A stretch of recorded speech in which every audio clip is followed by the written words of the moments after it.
Unbelievable! All right, we gotta make some changes to the Smithsonian. There's too much focus on how bad slavery was. No one wants to see that. It's just like taking a dump in the toilet and looking back at it. That's all in the past. Let's look to the future and just flush that part of history down the toilet. It stinks.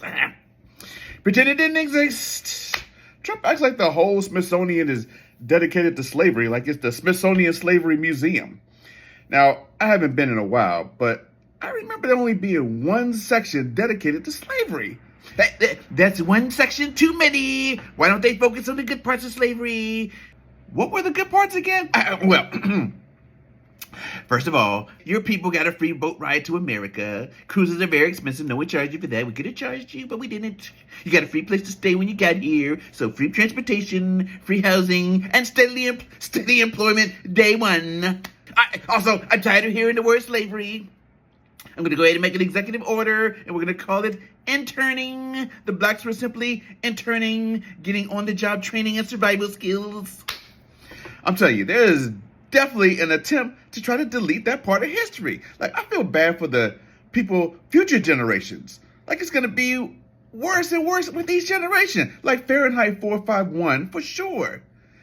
There won't be anyone around to remind future generations of the past. And if you forget the past, you are doomed to repeat it. Like, if they still have books showing the truth, people in the future will call it fake news. That didn't happen. If it did happen, there would be more books showing it, as opposed to that one old book you got there, old timer. Also, I would see something about it on the internet, or maybe in a Trumpcyclopedia, maybe.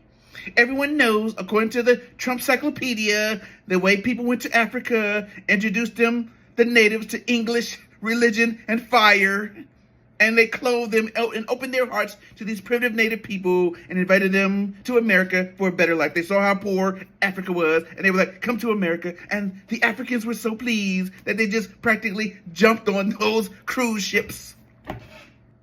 I can't wait to see the illustrations of this. You know, it's going to be black and white people smiling on the boat. We're having a good time. Hey, who's got shuffleboard next? Ridiculous.